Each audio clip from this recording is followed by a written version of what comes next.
কারীম রউফুর রহিম সিরাজাম মুনীরা আমিনার কলিজার টুকরা আব্দুল্লাহর জিগার পারা হযরত আব্দুল মুত্তালিবের নয়নের তারা নবী মুহাম্মদুর রাসূলুল্লাহ সাল্লাল্লাহু আলাইহি ওয়াসাল্লাম আমাদেরকে মুহাব্বত শিক্ষা দিয়েছেন, আমাদেরকে আদব শিক্ষা দিয়েছেন। আব্বাজি আমার সাহাবায়ে কেরাম রিদওয়ানুল্লাহি তাআলা আলাইহিম আজমাইন আমার নবী পাকের দরবারে বসতেন, কত আদব তাদের মধ্যে ছিল, কত তাদের মুহাব্বত ছিল, জানের থেকে বেশি তারা মুহাব্বত করতেন। বাবা নবী পাক সাল্লাল্লাহু আলাইহি ওয়াসাল্লাম যখন তার আম্মা জানকে হারিয়েছেন, এ সোনামানিকেরা আমার আম্মা জান হারানোর পরে অনেক ঘটনা আমার নবী পাক সাল্লাল্লাহু আলাইহি ওয়াসাল্লাম আব্বা জান তো হারিয়েছেন পেটে থাকাকালীন, আম্মা জানকে হারিয়েছেন 6 মাস বয়সে। এবার দায়িত্ব নিলেন ওনার দাদাজি খাজা আব্দুল মুত্তালিব রাদিয়াল্লাহু তাআলা আনহু। দায়িত্ব নেওয়ার পর দিন যায় রাত আসে, কয়েকদিন এমনি করে বছর কেটে গেল, 2 বছর হয়ে যায়, প্রায় 2 বছর সমাপ্তির দিকে। বাবা আমার খাজা আব্দুল মুত্তালিব রাদিয়াল্লাহু তাআলা না চলতে পারেন না, বাবা আমার চলাফেরা কমে গেছে। ওনার 10টি বেটার মধ্যে আব্দুল্লাহ রাদিয়াল্লাহু তাআলা দুনিয়ার বুকে নাই, 9টা বেটা বেঁচে আছেন। 9টা বেটাকে ডাক দিয়েছেন, ওগো আমার বেটারা তোমরা আমি আব্দুল মুত্তালিবের ডাকে এসো, আমরা বসে একটা আলোচনা করি। আব্বু যখন ডাক দিয়েছেন, সন্তানেরা সব হাজির দিয়েছেন। খাজা আব্দুল মুত্তালিব প্রস্তাব দিলেন, বাবারা আমি আব্দুল মুত্তালিব চাই, আমার নাতি, আমার নয়নের তারা মুহাম্মদ সাল্লাল্লাহু আলাইহি ওয়াসাল্লাম আব্বাহারা আম্মাহারা এতিম একটি বাচ্চা, এই বাচ্চাটার বয়স কেবল 8 বছর হতে যাচ্ছে। এখনই আমি হয়তো আর বাঁচবো না, তাহলে আমার পরে এই বাচ্চাটার দায়িত্ব কে নেবে তোমরা একবার বলো, একবার বলো। আমি নবী পাকের জিন্দেগি জীবন এখনো বলিনি, জন্ম নেওয়া, ওটা আমি বলে দেব পরে ইনশাআল্লাহ সংক্ষিপ্ত। আর আমি এক গজলের মধ্যেই নবীর মিলাদ পাঠ করে নিয়েছি, সুবহানাল্লাহ। বন্ধুরে 9টি ছেলে দায়িত্ব নেয়, বলতে চাই আব্বুজি আমরা 9টি ভাই প্রত্যেকেই দায়িত্ব নিতে রাজি। বাপের মনে তো বড় আনন্দ, কিন্তু উনি সঙ্গে সঙ্গে বললেন, বাবারাও জেনে রাখো শুধু দায়িত্ব নিলে হবে না, দায়িত্বটা এমন হতে হবে যেন তার আপনার সন্তানের থেকে বেশি, তার অর্থের থেকে বেশি, এমনকি নিজের সন্তানের থেকে বেশি মহব্বত করতে হবে।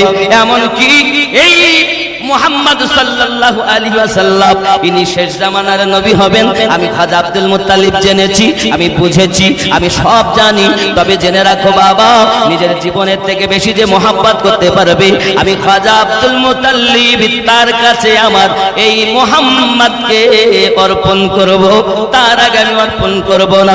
দায়িত্ব দিতে চাই না, সবাই তো দায়িত্ব নিতে চাই, কিন্তু অর্থের থেকে বেশি, নিজের সন্তানের থেকে বেশি যে প্রেম করতে হবে, এতিম বালকটাকে এমন কোন বাচ্চা এগিয়ে আসে না।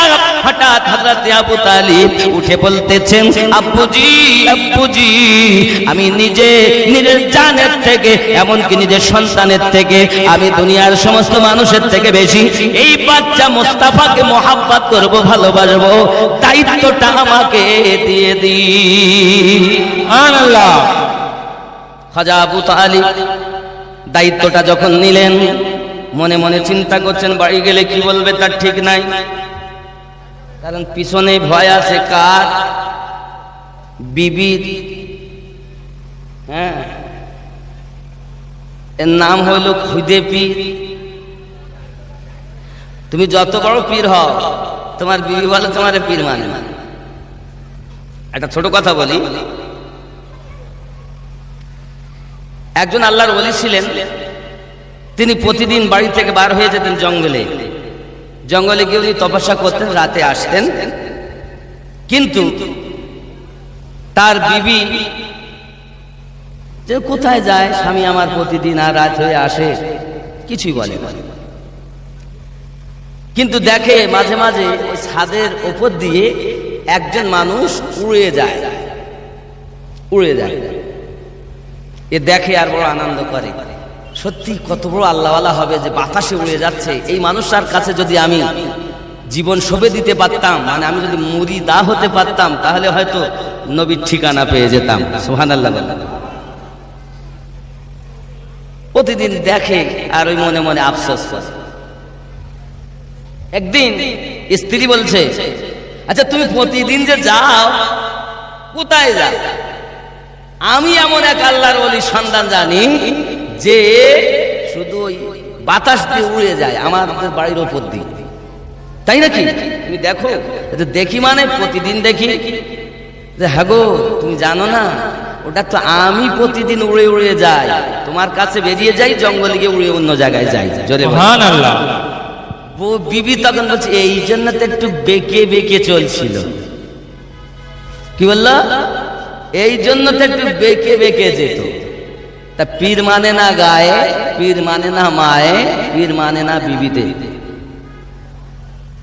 ঠিক না ভুল বলছি?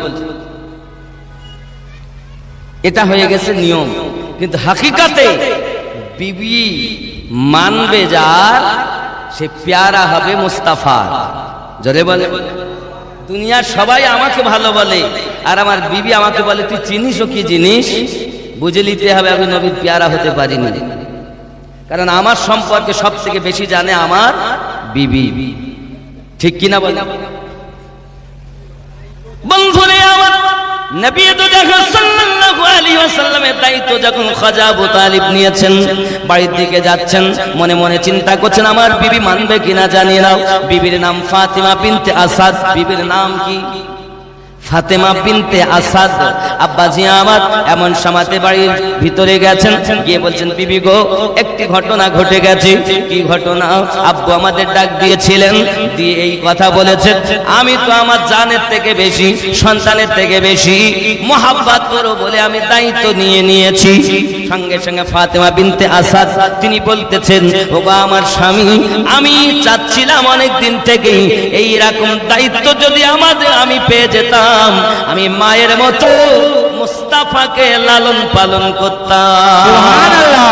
নারায়ে তাকবীর, নারায়ে তাকবীর, নারায়ে রিসালাত, নারায়ে রিসালাত। বন্ধু আমার নবী, আপনার নবী সাল্লাল্লাহু আলাইহি ওয়াসাল্লাম খাজা আবু তালিবের বাড়িতে থাকতেছেন।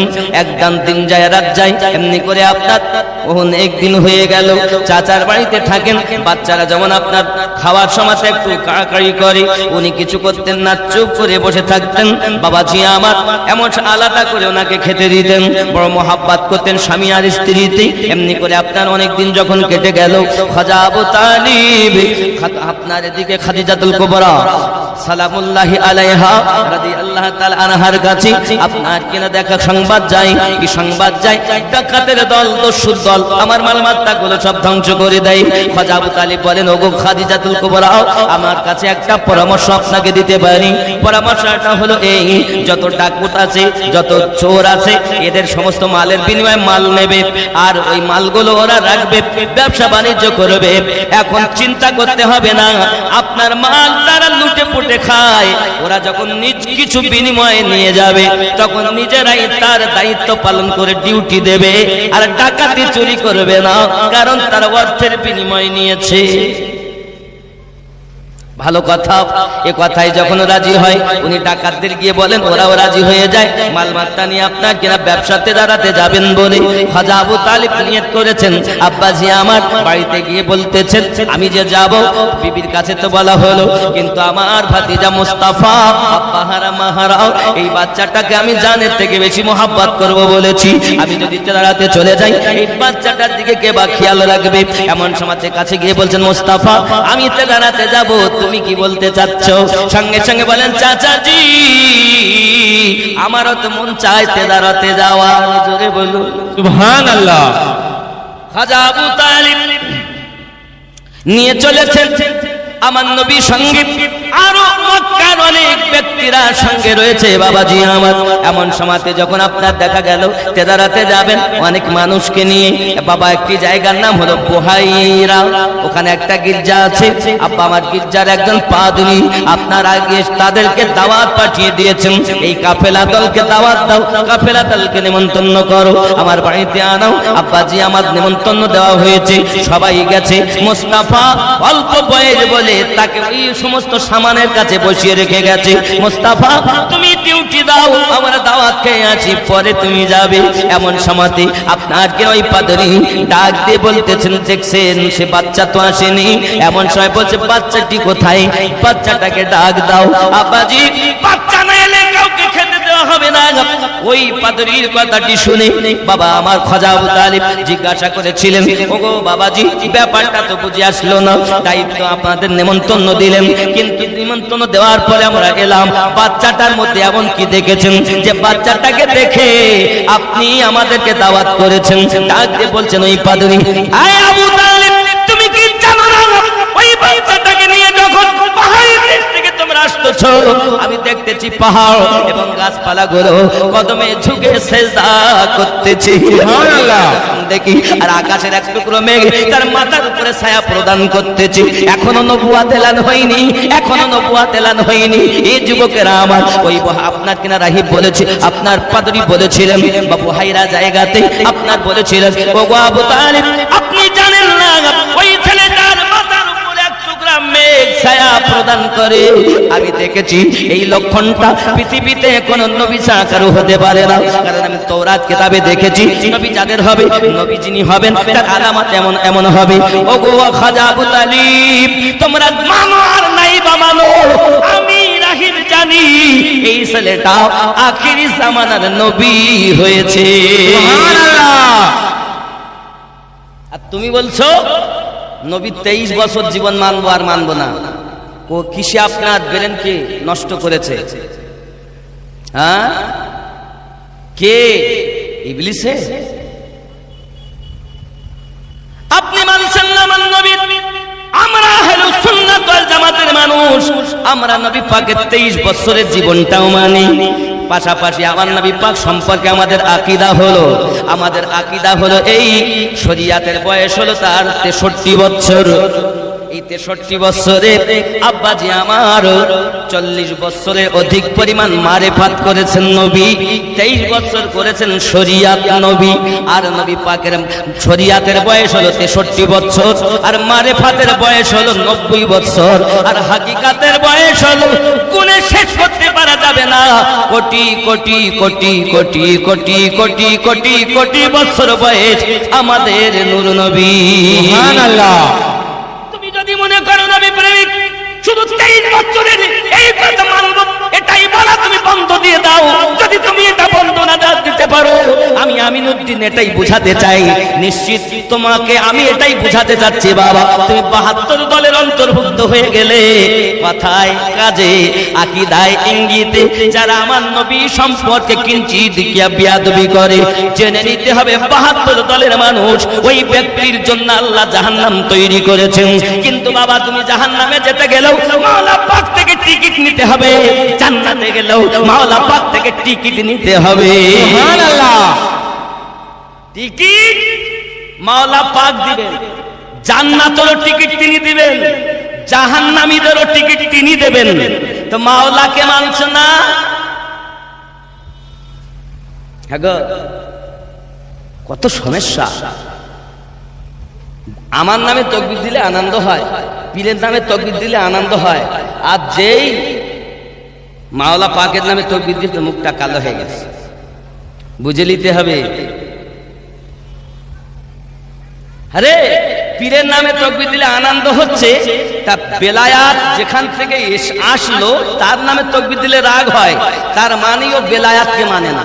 এর দুটি কারণ, এক ও জানে না, আর নইলে ওকে যাদেরকে ও অনুসরণ করে তারাই ইবলিসওয়ালা। আসুন না বাবাজি আমার নবী পাক সাল্লাল্লাহু আলাইহি সাল্লামের মুহাব্বত ও প্রেম, আমার নবী পাক সাল্লাল্লাহু আলাইহি সাল্লামের পাওয়ার ও ক্ষমতা অনেক বেশি, অনেক অনেক বেশি, যার কোনো তুলনা করা যাবে না বাবা গো। আমার নবী পাকের মুহাব্বত যারা করেছে, জীবন দিতে রাজি, ঈমান দিতে তারা আপনার কিনা রাজি নয়, কলেমা ছাড়তে রাজি নয়, কলেমার বদলে গর্দান কাটিয়ে দিতে রাজি, তারাই হলেন প্রকৃত ঈমানদার। যদি বলুন না ইয়া রাসূলুল্লাহ। আব্বাজি আমার সোনা মানিকেরা, ইসলামের ইতিহাস তুললে দেখা যায় মুসলমান যারা প্রাথমিক কলেমা পড়েছেন, বলা হয়েছে সর্বপ্রথম কালেমা পড়েছেন হযরতে আলী কাররামাল্লাহুল কারীম, সর্বপ্রথম কালেমা পড়েছেন হযরতে আবু বকর রাদিয়াল্লাহু তাআলা আনহু, সর্বপ্রথম কালেমা পড়েছেন আম্মাজান খাদিজাতুল কুবরা রাদিয়াল্লাহু তাআলা আনহা, সর্বপ্রথম কালেমা পড়েছেন গোলামদের ভিতরে আপনার কিনা যায়েদ ইবনে হারিস রাদিয়াল্লাহু তাআলা আনহু। আর আপনার কিনা এই জন্য আপনার আহলে সুন্নাত ওয়াল জামাতের জমহুর উলামায়ে কেরামগণ লিখেছেন সবার নাম যখন আগে, তাহলে বাচ্চাদের মধ্যে প্রথম ঈমান এনেছেন মাওলা পাক, বয়স্কদের মধ্যে ঈমান এনেছেন প্রথম সিদ্দিকে আকবর, নারীদের মধ্যে প্রথম ঈমান এনেছেন খাদিজাতুল কুবরা, গোলামদের মধ্যে প্রথম ঈমান এনেছেন যায়েদ বিন হারিস। জোরে বলুন না ইয়া রাসূলুল্লাহ, ইয়া রাসূলুল্লাহ। যুবকেরা এই কালেমার প্রথম সিস্টেম।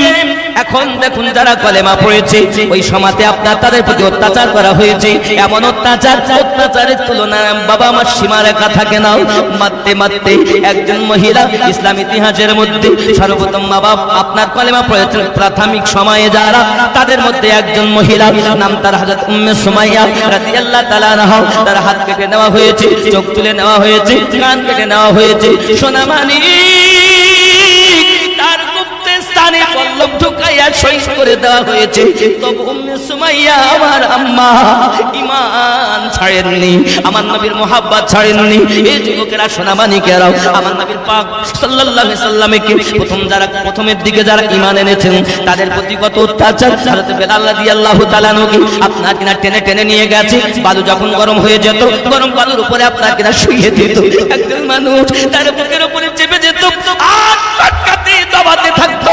হযরত বেলাল রাদিয়াল্লাহু তাআলা জবান মোবারকায় একটাই মাত্র আওয়াজ থাকতো, আনতা আহাদুন লা ইলাহা ইল্লাল্লাহ, লা ইলাহা ইল্লাল্লাহ। জোরে বলুন না ইয়া রাসূলুল্লাহ, ইয়া রাসূলুল্লাহ।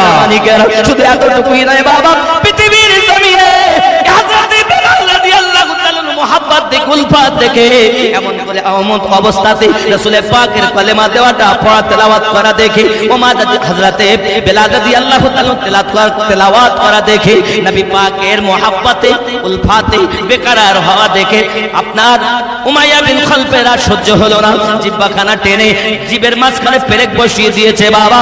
তবু কালেমা ছাড়িনি।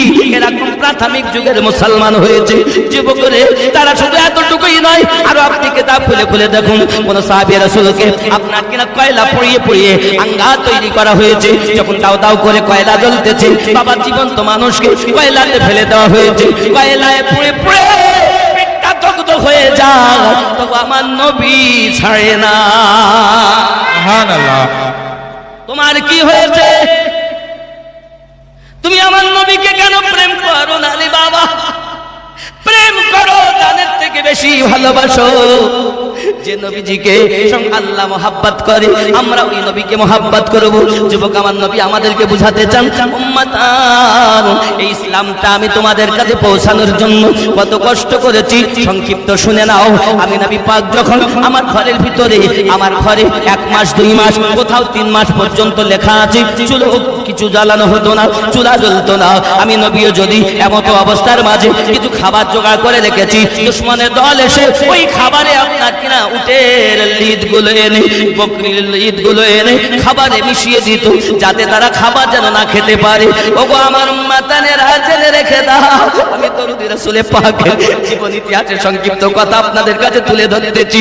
আমার রাসূল পাক বর্ণনা করেন, আমি নবী যখন ঘরের ভিতরে ছিলাম, আমার স্বামী যখন ঘর থেকে বার হই, দেখি আমার দরজার সম্মুখে আপনার পচা নাড়ি ভুঁড়িগুলো পড়ে আছে, পচা উটের নাড়ি ভুঁড়িগুলো দরজার সম্মুখে ফেলে রাখতো। এ যুবক আপনি একবার খেয়াল করে দেখুন, আপনার ঘরে দরজায় যদি কোনো মানুষ এসে আপনার কিনা গোবর ফেলে রেখে যায়, দরজার সম্মুখে যদি গরুর পায়খানা গোবর রেখে যায়, তাহলে আপনি তাকে বলবেন কে করেছে, গালিগালাজ করবেন। আর আমার নবী পাকের দরজার সম্মুখে পচা উটের নাড়ি ভুঁড়ি রেখে গেছে। ও আমার উম্মতান, আমি নবীজি নিজে হাতে ওইগুলো নোংরা পরিষ্কার করে আল্লাহ তার হাত ধরে বলেছে, আল্লাহ অবুঝ উম্মতকে বোঝার ক্ষমতা দাও। আল্লাহ।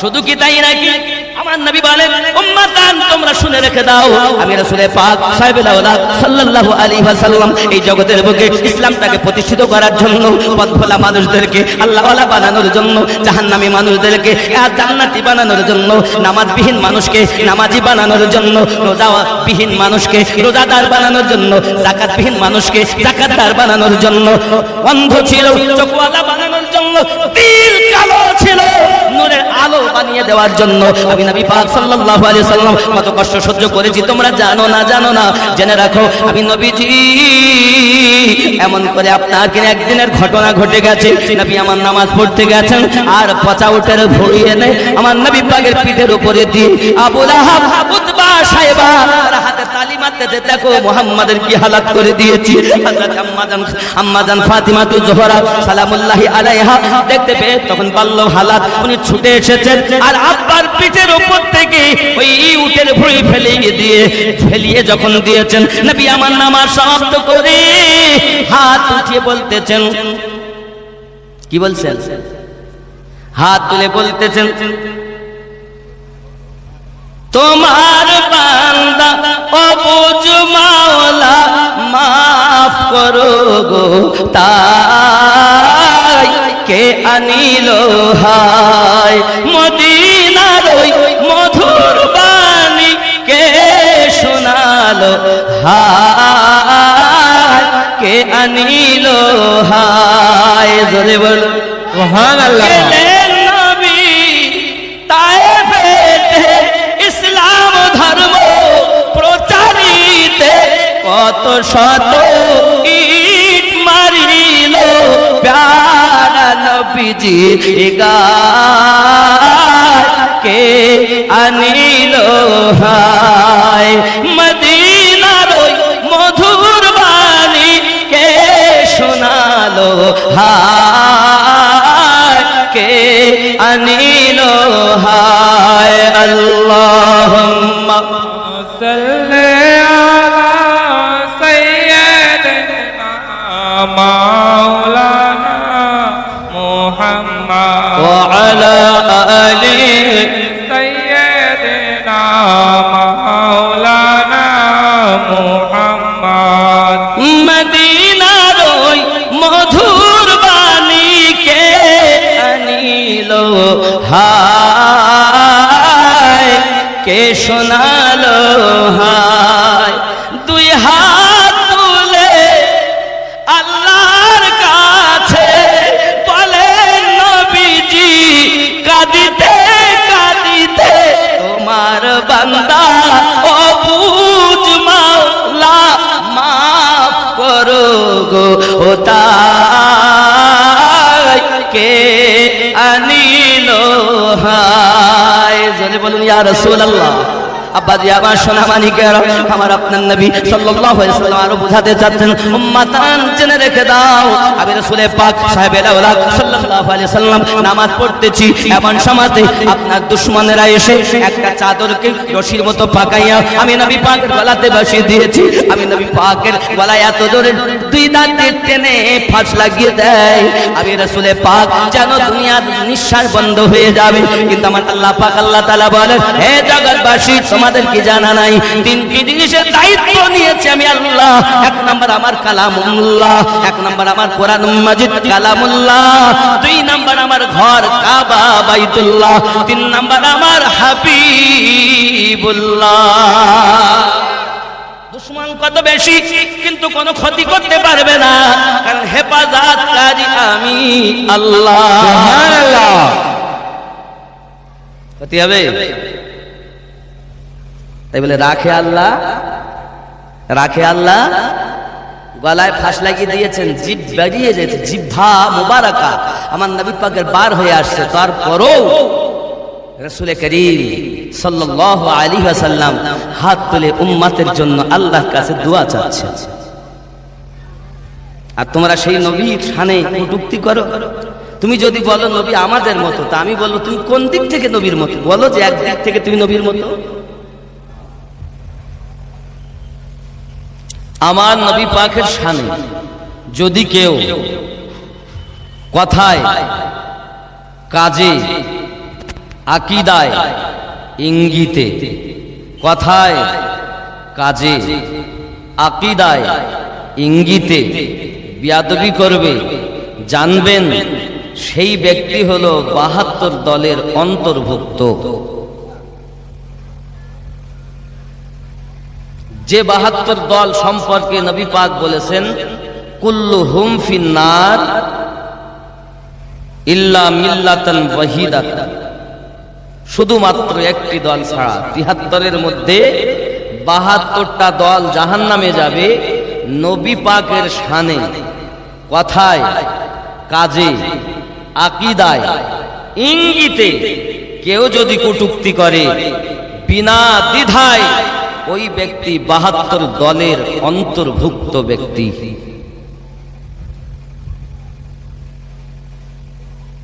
বাপজি, আমার কথা কিন্তু অনেকের ভালো লাগবে না, কারণ আমি সবার জন্য নয়, আর সবাই আমার জন্য নয়।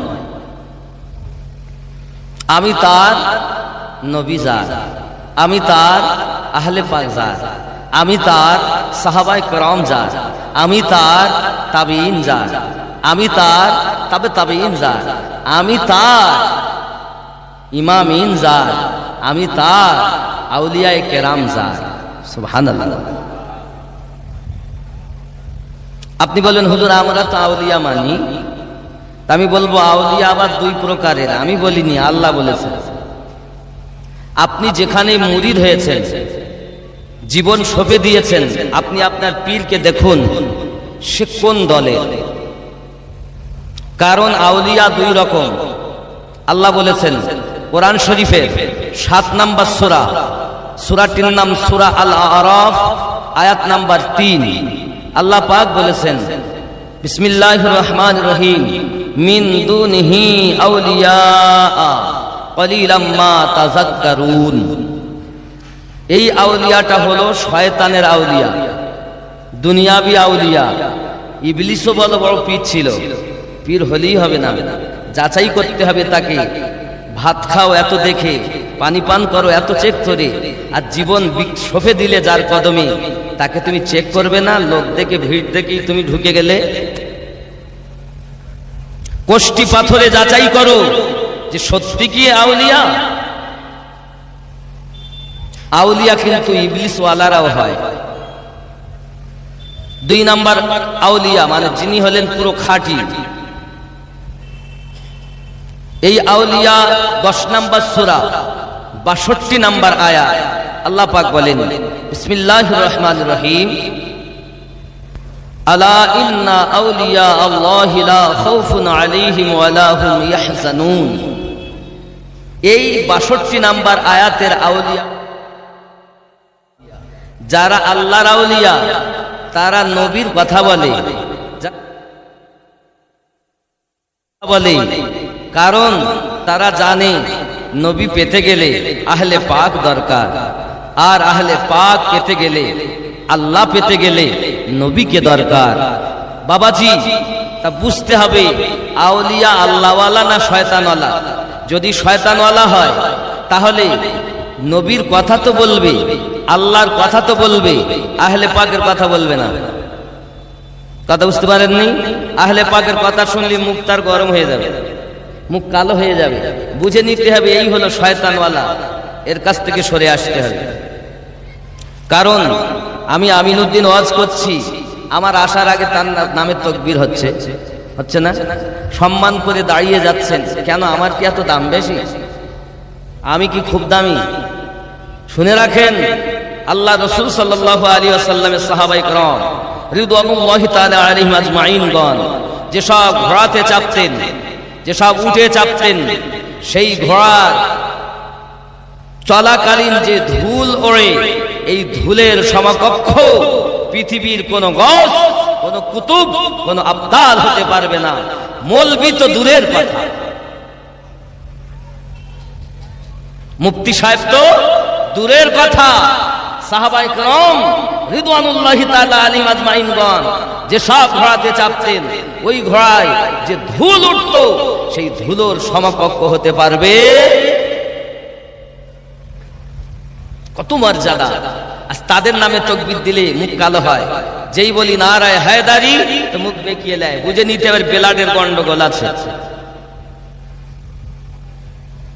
আর যেই বলতেছে আমিনউদ্দিন সাহেব জিন্দাবাদ হেসে, আর যেই বলেছে নারায়ে হায়দারি নারায়ে মাওলা পাক মুখ কালো, বুঝে নিতে হবে এখানেই তো ত্রুটি। এর জন্য আপনাদের দোষ নয়, দোষটা হলো আমরা যারা বক্তা, সাধারণ মানুষের কোনো দোষ নয়। আমরা যারা স্টেজে বসে আপনাদেরকে বুঝাই, অরিজিনাল ইসলামটা না দিয়ে আপনাদের নামাজ দিয়েছে, রোজা দিয়েছে, হজ দিয়েছে, যাকাত দিয়েছে। আচ্ছা ইবলিস নামাজ রোজা করিনি, হ্যাঁ, সে দাড়ি রাখিনি, টুপি মাথায় দেয়নি, জুব্বা গায়ে দেয়নি, তাই এতে চেনা যাবে না। এখান দিয়ে মোহাব্বত যার আহলে বায়াতের, আহলে বায়াত হয়ে নবী পাক, জেনে রাখবেন এই দলটাই আসল খাঁটি দল।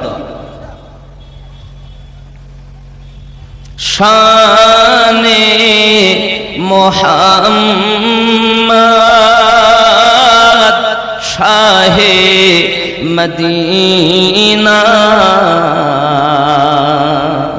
এলেন এ ত্রিভুবনে, নবী কমলিওয়ালা শানে মোহাম্মদ শাহে মদিনা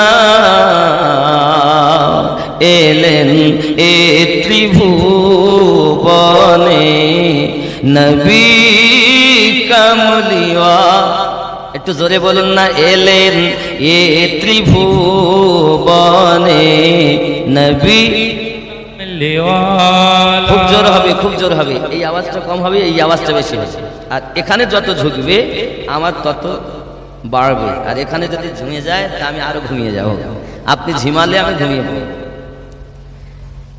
এলেন এ ত্রিভুবনে নবী কমলি শানে মোহাম্মদ শাহে মদিনা এলেন এ ত্রিভুবনে নবী কলেমা নিয়ে গেলেন নবীজি ইহুদিদের কাছে,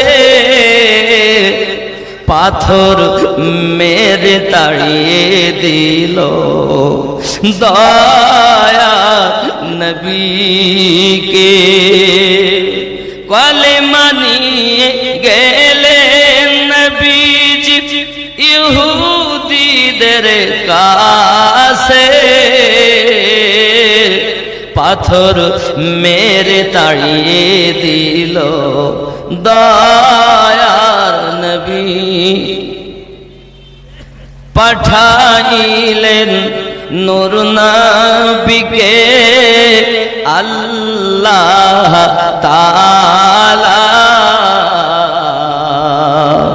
তিনি তো মুহাম্মদ নবী কমলি।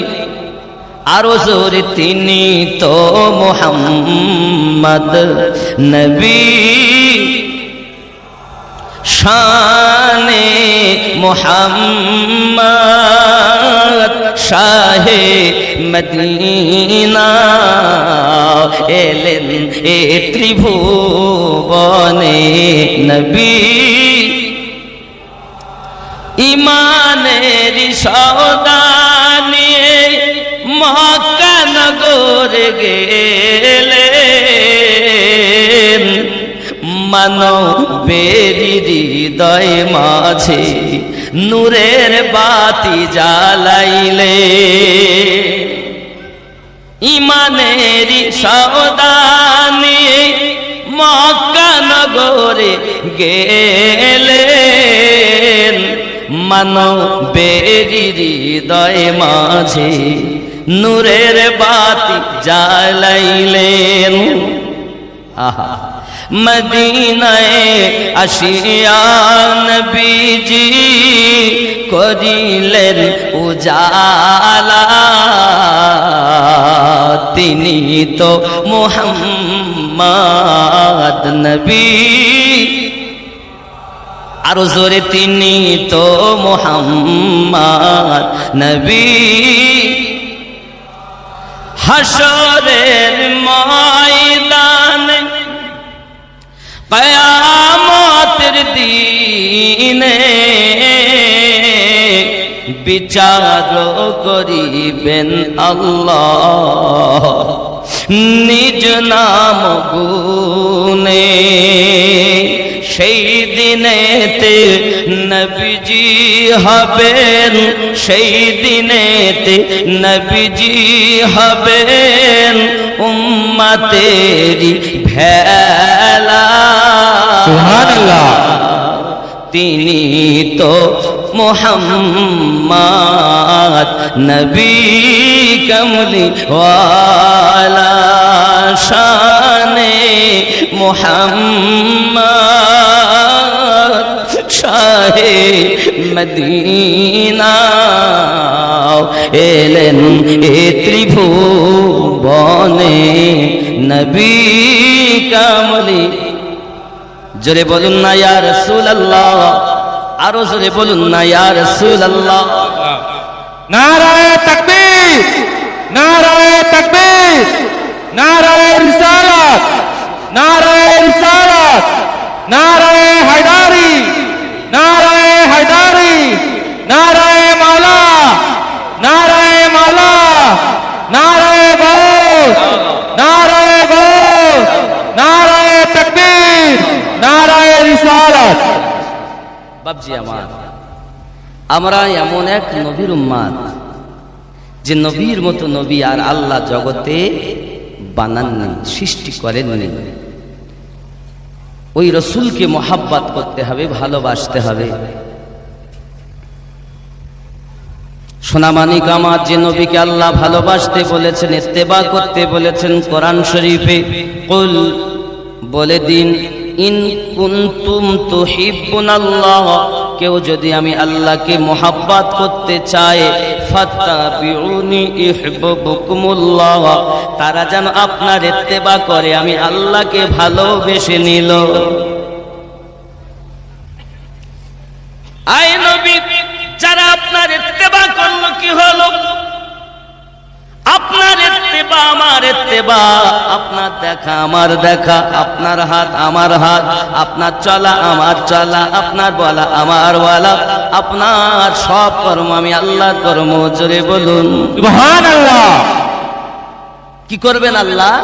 নবীর ইত্তেবা করলে আমি আল্লাহ তাকে ভালোবাসবো। আর কি করবেন?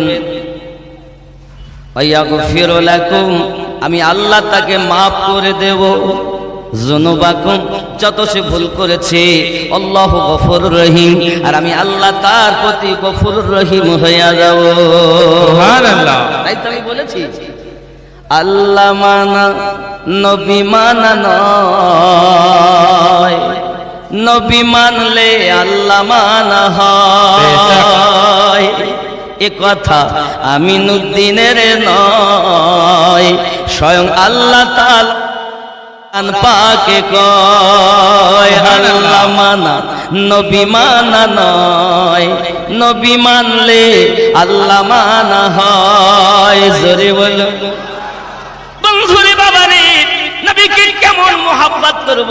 বুখারী শরীফ উঠিয়ে দেখুন 15 নম্বর হাদিস, বাবুল ঈমান।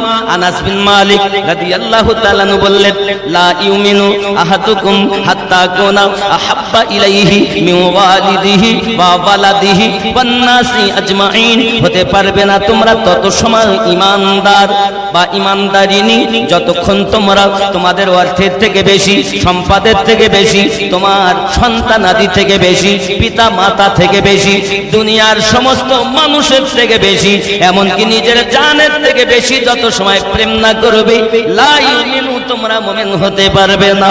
তাহলে মুমিন হলো যারা জানের থেকে রাসূলে পাককে প্রেম করে। যারা আমরা নবীকে প্রেম করি বিধায় আমরা নবীর দরুদ ও সালাম পাঠ করি।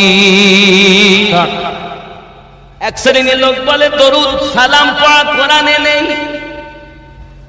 কি বলতেছে? সালাম পড়া কোরআনে নেই। তাহলে বাবাজি আমার খুব খেয়াল করুন, আমরা একটু কোরআন শরীফ খুলি। 19 নাম্বার সূরা, সূরাটির নাম হলো সূরা মারিয়াম।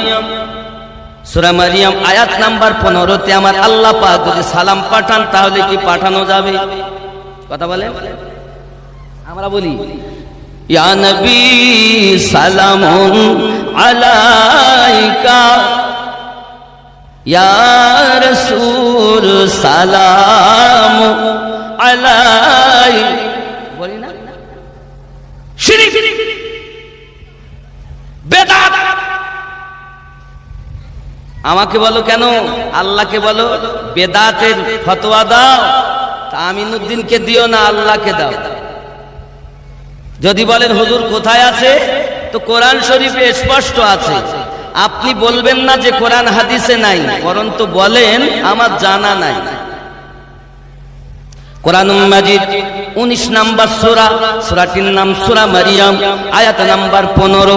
আমার আল্লাহ পাক বলেন বিসমিল্লাহির রহমানির রহিম, সালামুন আলাইহি ইয়াওমা উলিদা ওয়া ইয়াওমা ইয়ামুতু ওয়া ইয়াওমা ইউবআসু হাইয়া। সালামুন আলাইহি ইয়াওমা উলিদা, সালাম বর্ষিত হোক যেদিন তিনি জন্ম নিয়েছেন, ওয়া ইয়াওমা ইয়ামুত, এবং ওই দিনও শান্তি বর্ষণ হোক। সালামুন, ওই দিনও শান্তি বর্ষণ হোক যেদিন তিনি ইন্তেকাল করেছেন। এই ইয়াওমা ইয়ামুত থেকে আমরা আল্লাহর ওলির ওরস খুঁজে পাই। সুবহানাল্লাহ।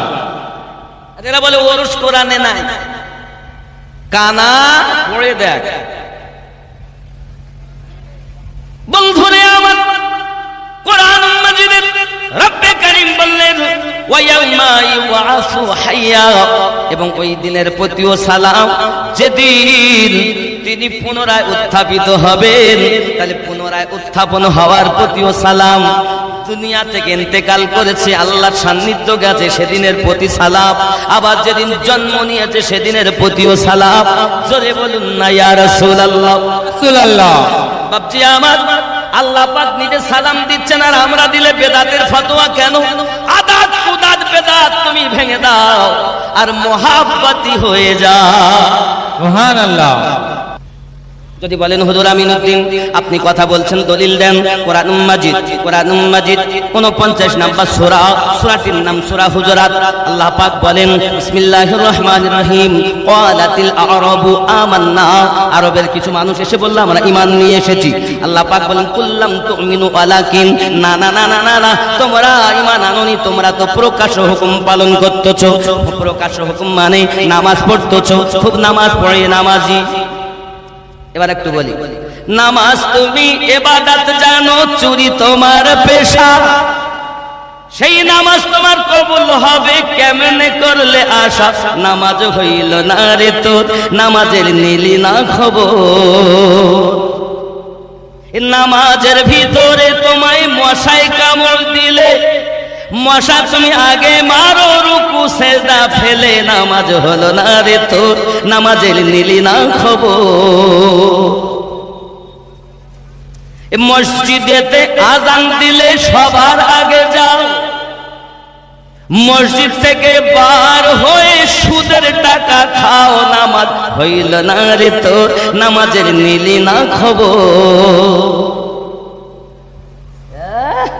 এরম জিনিস এখানে আছে নাই?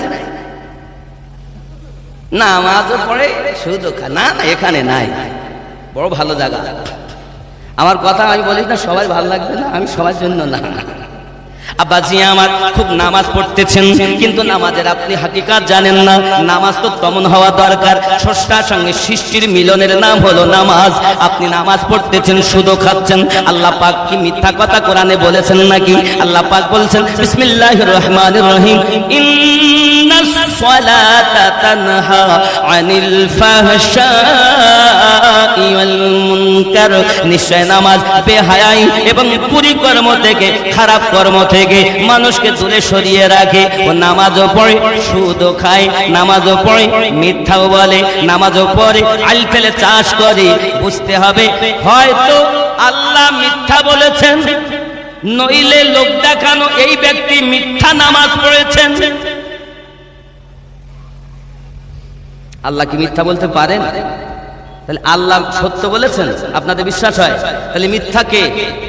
যে নামাজি, ঠিক নেই? আব্বাজি আমার সোনা মানিক, নামাজ আপনি পড়তেছেন, নামাজের খবর রাখতেছেন না। নামাজ তো এমন হওয়া দরকার যেমন নামাজ মাওলা পাক আদায় করেছেন। জোরে বলে কেমন নামাজ হবে? সংক্ষিপ্ত কথা বলতেছি বাবা, খেয়াল করুন না কেন। নামাজ তো এমন হওয়া দরকার, কোন জিহাদের মাটি মাওলা পাকের পায়ে তীর ঢুকে গেছে, দুশ্মনেরা তীর মেরেছে, তীরটা পায়ের ভিতরে ঢুকে গেছে বাবা। তীরটা যখন বার করতে যায় চিৎকার মেরে মেরে কাঁদতেছেন, চির বার করো না গো, আমি আলী সইতে পারি না যন্ত্রণা। আমার নবী পাক বলেন কেউ শান্ত হও, কেউ তীরে হাত দেবে না, আমি যখন অর্ডার দেব তখন তীর বার করবে। মাওলা পাক যখন নামাজে গেলেন, আমার নবী অর্ডার দিলেন এবার তীরটা বার করো। বাবাজি নামাজ হালাতে পায়ের তীর টেনে বার করা হয়, মাওলা আলীর খবর নাই। নামাজ হইল না রে তোর, নামাজের নিলি না খবর। নামাজ তুমি ইবাদত জানো, চুরি তোমার পেশা। এরকম ও রুকু ঠিকভাবে করে না, সিজদা ঠিকভাবে করে না। আলহামদুলিল্লাহি রাব্বিল আলামিন আর রহমানির রহিম আর সব কিছু বাবা কি করতেছে? সব মন বাজারে, মন বাড়িতে, মন মাঠে, নামাজ পড়তে ঘাটে, হবে তো? নামাজ তুমি ইবাদত জানো, চুরি তোমার পেশা। ওই নামাজ তোমার কবুল হবে কেমনে করলে আশা? নামাজ হইল না রে তোর, নামাজের নিলি না খবর।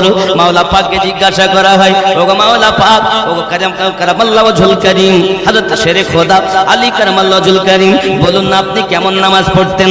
মাওলা বলেন আমি একটি সেজদা দিতাম, আর উঠে যখন বসে যেতাম দ্বিতীয় সেজদা তত সময় দিতাম না যত সময় আমি আলী আমার রবকে দেখে না নিতাম।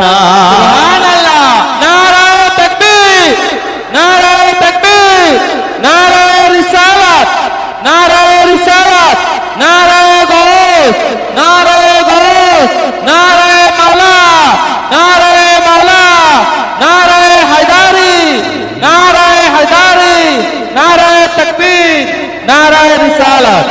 আল্লাহর নবী ছাড়া খোদা পাবি না রে দিওয়ানা, আল্লাহর নবী ছাড়া খোদা পাবি না। আল্লাহর ওলি ছাড়া নবী পাবি না রে দিওয়ানা, আল্লাহর ওলি ছাড়া নবী পাবি না।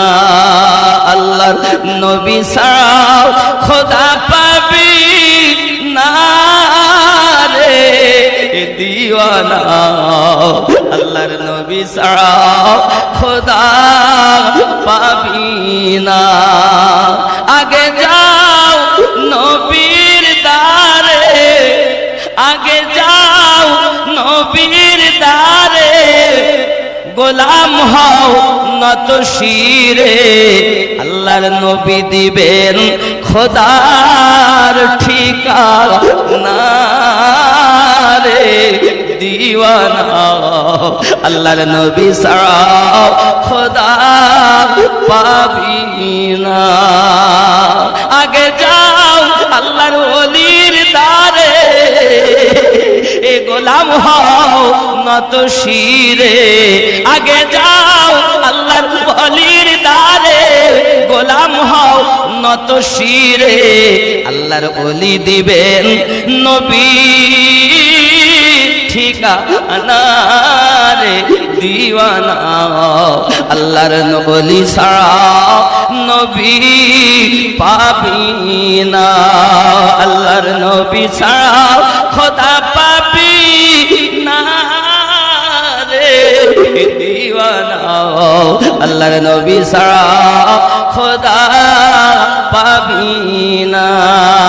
আল্লাহুম্মা আলা সাইয়্যিদিনা মাওলানা মুহাম্মদ محمد وعلى آل سيدنا مولانا محمد বাপজি আমার সোনা মানিক খুব খেয়াল করুন, আমার দিকে লক্ষ্য করুন, খেয়াল করুন।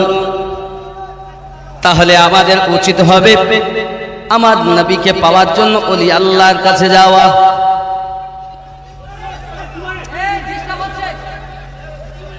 আল্লাহর ওলির দরবারে যাওয়া।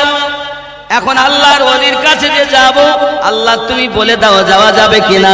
আল্লাহ পাক আল্লাহ তাআলা কোরআন মাজিদ সূরা আল কাহফ আয়াত নাম্বার 17 তে বলেন, বিসমিল্লাহির রহমানির রহিম, মান ইয়াহদিল্লাহু ফাহুয়াল মুহতাদি। আমি আল্লাহ যাদের হেদায়েত দান করি তারা হেদায়েত প্রাপ্ত হয়।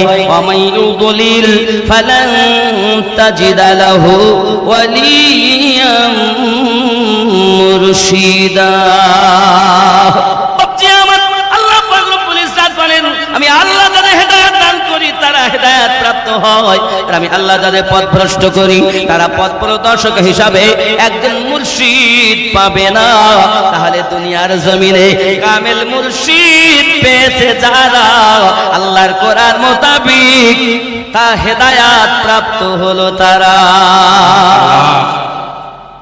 অনেকে বলে পীরের দরকার নাই, আমার দলে এসে নাম লিখাও, নামাজ পড়ে রোজা রাখো, আর আমার মাদ্রাসায় দান করো, আমার জালসায় এসো। বুঝে নিতে হবে এরা আল্লাহর ওলির বিরুদ্ধে লোক। আল্লাহ নিজে বলেন, আমি যাদের হেদায়েত দেব মনে করি বাবা আমার তারা হেদায়েত প্রাপ্ত হয়, আর আমি আল্লাহ যাদের পথভ্রষ্ট করব বলে মনে করি তারা একজন পথপ্রদর্শক হিসাবে আউলিয়া খুঁজে পাবে না, মুর্শিদ খুঁজে পাবে না। তাহলে আউলিয়া আল্লাহর পেয়েছেন যারা, হেদায়েত প্রাপ্ত হলো তারা। কোরআন মাজিদ সূরা আল কাহফ আয়াত নাম্বার 17।